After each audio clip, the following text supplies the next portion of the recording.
The sound of a slap echoed through the empty hallway. A black woman in a janitor's uniform stumbled backward, cheek burning red. The white manager, Derek Williams, towered over her, his face twisted with rage. "Know your place!" he snarled. "You're nobody here." Before she could react, Supervisor Karen Stevens appeared, holding a bucket of filthy mop water. Without a word, she dumped it over the woman's head. "Maybe this'll teach you some manners," she sneered. The woman stood motionless, drenched but unbroken. They had no idea who she really was. That janitor's name was Victoria Sterling, one of the richest businesswomen in America. At 35, she had built a $200 million empire of tech companies through grit, genius, and endless work. She never forgot how people treated her when they thought she was powerless. Now she had just acquired Sterling Solutions, a large commercial cleaning firm with 15 buildings and 300 employees. As her lawyer handed over the papers, her CFO voiced concern. "Victoria, we've had complaints, discrimination, hostile supervisors, people quitting without notice. The Pinnacle Tower location seems the worst." Victoria's mind sharpened instantly. "I want to see what's really happening before I announce myself as owner." "Schedule the public introduction for 2 weeks." Her team exchanged looks. 2 weeks for what? "To see how my employees are treated when they think no one important is watching." That night in her penthouse, Victoria began transforming into someone else. The mirror reflected not a CEO, but Vanessa Johnson, a single mother with a high school diploma, recently laid off and desperate for work. She swapped her diamond earrings for thrift store jeans, tied back her hair, and washed off her luxury makeup. The woman who stared back looked vulnerable and ready to be underestimated. At dawn, Vanessa Johnson walked into Pinnacle Tower with a fake resume and a real mission. The 40-story building gleamed with marble floors and glass walls. In HR, a weary representative glanced up from her phone. "Custodial position? Long hours? Tough management?" she warned. "I can handle it," Victoria said softly. "Fine. Report to Karen Stevens at 6 a.m. tomorrow." The next morning, she arrived early, uniform pressed, nerves steady. Karen waited with crossed arms and a permanent frown. "Another one looking for easy money," she muttered, scanning Victoria from head to toe. Moments later, Derek Williams emerged, broad-shouldered and arrogant. "We run a tight ship here," he said. "No special treatment for your kind. Work hard and maybe you'll last. Your kind." The word stung like a slap. In boardrooms, Victoria commanded respect. Here she was reduced to a stereotype. He introduced her to the janitorial team, Maria Gonzalez, a Latina mother of 3, Robert Jackson, a weary black veteran, and Jennifer Wilson, a young white woman who seemed comfortable around management. Derek's tone changed completely when he spoke to Jennifer, praise and smiles, but turned harsh when he faced Victoria. "People like you need to prove you belong," he said. "I've seen your type come and go." Victoria clenched her fists, forcing herself to stay in character. She was here to observe, not fight. But inside, every word etched itself into her memory. Days passed, and the pattern became obvious. Karen assigned Victoria the dirtiest jobs, scrubbing toilets, hauling trash, cleaning greasy kitchens, while Jennifer handled light duties and took long breaks. "This suits your skill set," Karen said mockingly. Derek's racism was more direct. "Your people are used to this kind of work." He'd laugh loud enough for others to hear. Victoria endured it all silently, documenting every act of cruelty. Her locker was searched daily for security reasons, while others were ignored. Karen even announced it aloud. "You never know what some types might steal." Maria looked away in shame. Robert clenched his jaw but stayed silent. Even Jennifer, uncomfortable, said nothing. The fear of losing a paycheck kept them quiet. By the week's end, Derek's harassment escalated. When Victoria arrived exactly on time, he accused her of being late. "Typical," he shouted. Karen shoved her against the wall, snarling, "You'll learn respect the hard way." Then they locked her inside a dark supply closet for an hour.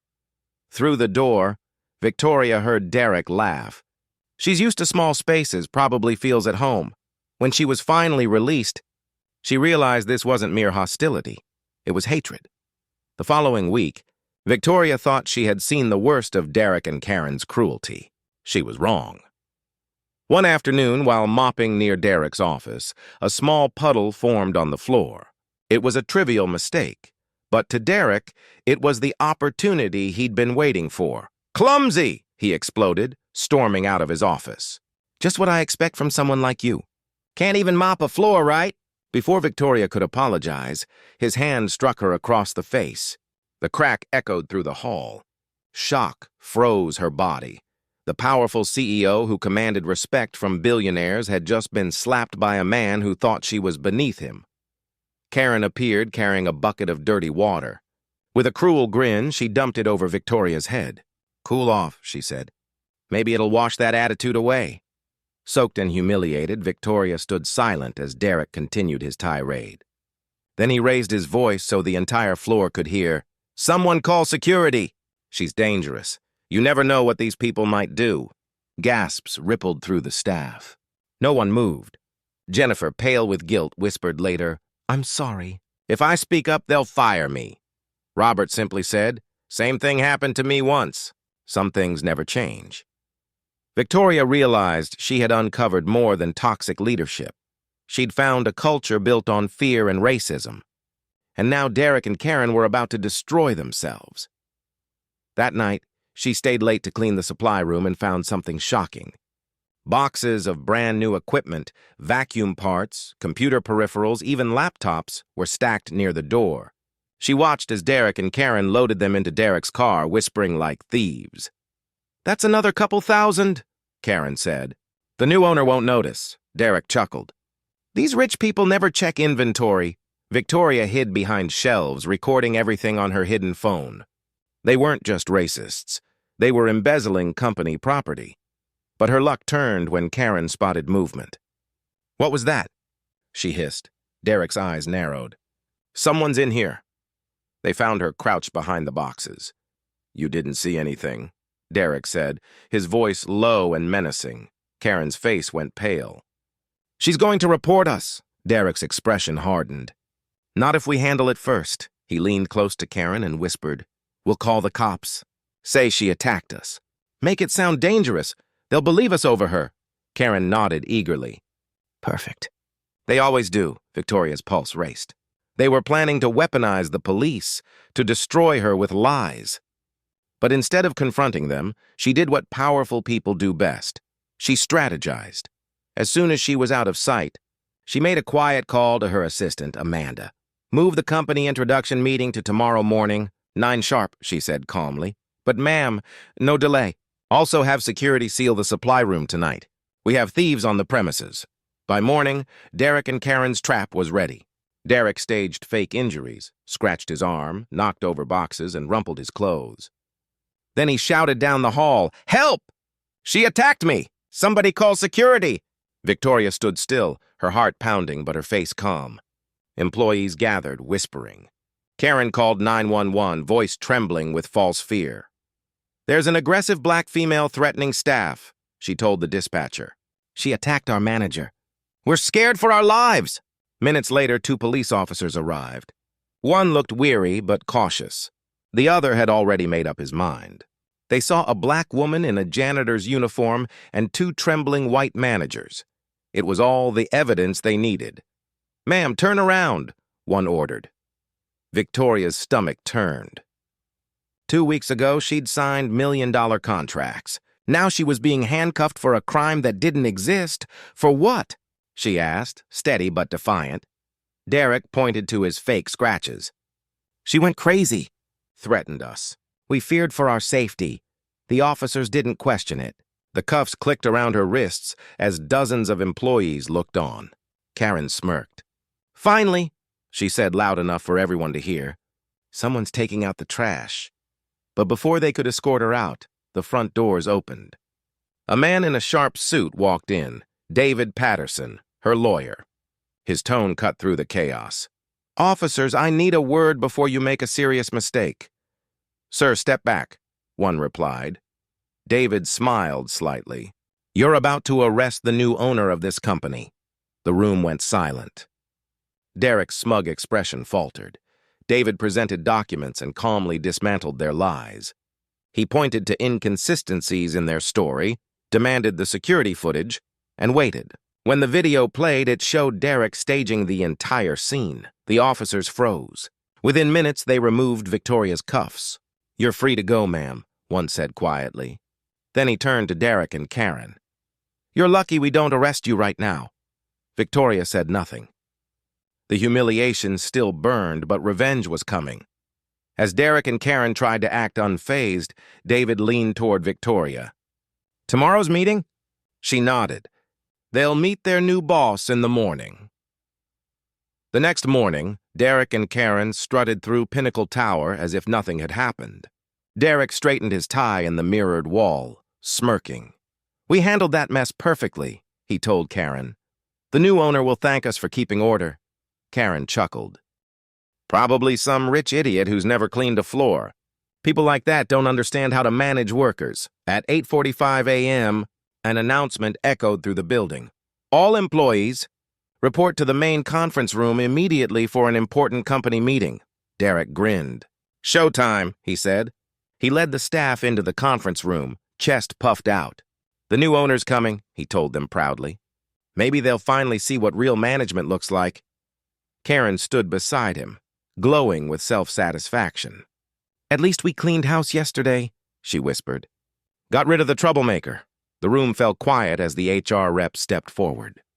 "Ladies and gentlemen," she said, "the new owner will see you now." The doors opened.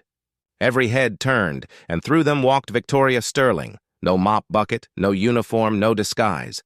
She wore a sharp black suit that gleamed under the fluorescent lights, her hair neatly styled.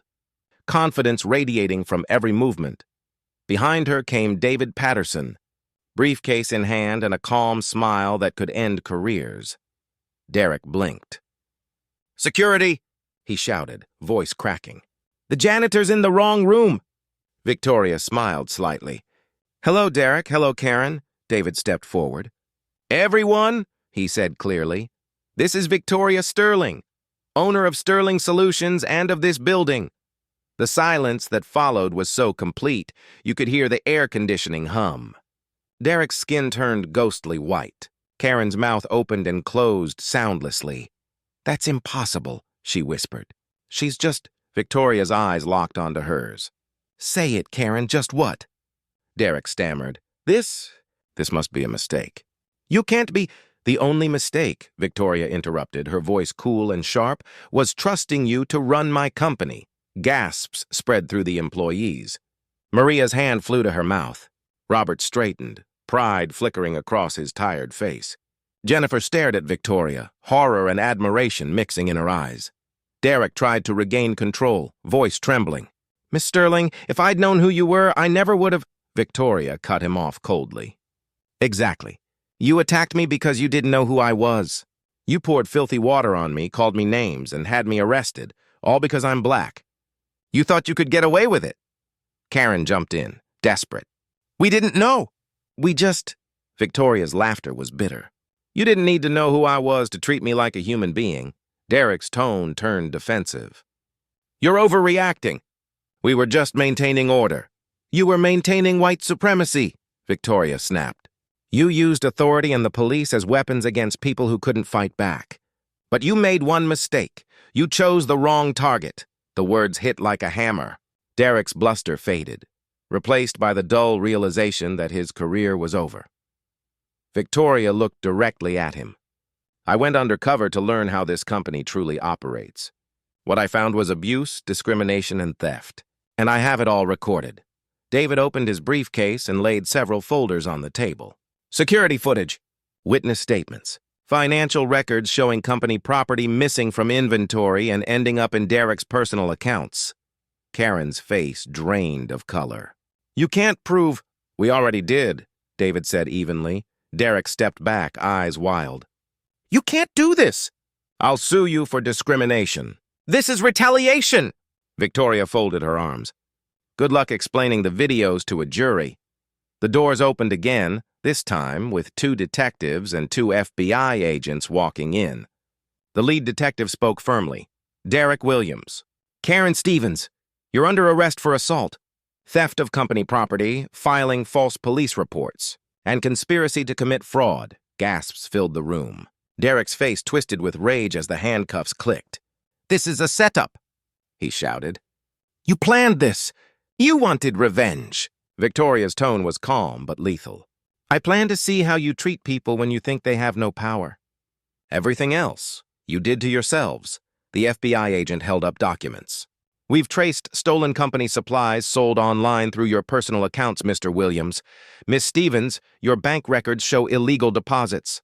Karen broke down, sobbing as they led her away. "You'll never belong here," she screamed. "You think money changes what you are?" Victoria raised a hand. "Karen, I own this company. I own this building, and I'm worth more than both of you will ever comprehend. The only thing that changed today is that you finally faced consequences." As they were escorted out in handcuffs, Derek and Karen's faces were plastered with disbelief. The very walls they once ruled over now witnessed their downfall. Victoria turned to the remaining employees, most of them silent, ashamed, and unsure of what would come next. Her expression softened. The conference room was silent long after Derek and Karen were taken away. Every employee stared at Victoria, some with awe, others with guilt, a few with tears in their eyes. Victoria stepped forward, calm but resolute. "Let me be absolutely clear," she said, her voice steady and commanding. "Racism, discrimination, and abuse have no place in this company, ever again." No one moved. Even the hum of the air conditioning seemed to stop. "From this moment," she continued, "Sterling Solutions stands for fairness, dignity, and respect. Every person here matters. Every voice will be heard." She looked around the room, meeting each person's eyes. Some lowered their gaze, ashamed of their silence. Others, like Maria and Robert, stood a little taller. "Maria Gonzalez," Victoria said gently, turning toward the woman who had looked away so many times out of fear. "You tried to help me even when you were scared." "That takes courage." Maria's eyes widened. "Ma'am, I didn't do enough." "You did what you could," Victoria said warmly. "And now you'll have the chance to do more. Effective immediately, you're promoted to supervisor. Your salary is $75,000, full benefits, and company stock options." Maria gasped, tears spilling down her cheeks. "Thank you, Miss Sterling." "You don't know what this means for my kids." "Oh, I do," Victoria said softly. "That's why we're doing this." She turned to Robert Jackson, the quiet veteran who had endured his own humiliation. "Robert, your strength and integrity never went unnoticed. You're our new assistant manager, $85,000 a year, plus a veteran signing bonus. And I want you leading our diversity training program." Robert's posture straightened like a soldier returning to duty. "Ma'am," he said, voice thick with emotion, "it's an honor." Victoria smiled. "The honor's mine." Then she faced Jennifer Wilson, who had stayed silent but regretted it deeply. The young woman's hands trembled. "Miss Sterling, I should have said something." You're going to," Victoria interrupted kindly. "Starting today, you're our new HR director. You'll oversee new policies to ensure what happened to me never happens again. And we'll pay for your MBA so you can become the best HR leader in the industry." Jennifer covered her mouth, tears streaming. "I won't let you down." "I know," Victoria said. She turned back to the group. "Every employee will receive a 40% raise, effective immediately. Full health care, paid family leave, and a profit-sharing plan. When the company succeeds, so do you." The room erupted, gasps, applause, and disbelief. People who had been afraid to speak for years were now cheering, but Victoria wasn't done. "We're also creating a worker advocacy committee, run by you, not management. You'll have real authority to investigate complaints. Every report will be reviewed anonymously. There will be zero tolerance for discrimination of any kind." She paused, then added quietly, "If Derek or Karen ever hurt you, if they cost you promotions or pay, we'll make it right. A compensation fund is being set up to help anyone who suffered under their supervision." The applause turned to tears. Maria hugged Jennifer. Robert clasped Victoria's hand with silent gratitude. For the first time, Pinnacle Tower felt like a place of hope instead of fear. 6 months later, the change was extraordinary. What had once been a toxic workplace was now the model of fairness and productivity. Employee satisfaction soared to record levels. Turnover nearly vanished. For the first time in company history, there were no discrimination complaints. Clients noticed too. Contracts grew by 40%. Other companies begged to work with Sterling Solutions because, as one CEO said, they clean buildings like they're taking care of family. Victoria made sure the transformation stayed real. She didn't lead from an office tower. She worked alongside her team. Sometimes she showed up unannounced, rolled up her sleeves, and helped clean. Not as a disguise this time, but as a reminder that leadership meant service. When she wasn't helping on site, she was speaking at conferences, testifying before Congress about workplace discrimination, and mentoring young women of color in business. Her story became national news. CEO goes undercover as janitor, exposes racism, rebuilds company. The world saw a powerful executive. But Victoria never forgot the woman who had stood dripping wet in a hallway, slapped and humiliated. That moment had shaped everything that came after. One evening, she walked the same corridor where it all began. The marble floors gleamed. The air smelled clean and bright. Maria joined her, smiling. "Miss Sterling," she said softly, "my daughter got into college. Because of you, I can finally afford to send her." Victoria's throat tightened. "You did that, Maria. I just gave you the chance you deserved." Looking around at the diverse group of employees, laughing, working, respecting one another, Victoria felt her mother's words echo in her heart. When you rise, pull others up with you. She had done exactly that. The woman who had once been mocked in a janitor's uniform now stood as a symbol of justice, dignity, and strength. Her story reminded everyone that the most powerful revenge isn't anger. It's creating a world where no one else has to suffer the same injustice. And sometimes, justice looks like a black woman in a tailored suit standing exactly where she belongs, at the top, surrounded by people who finally understand respect.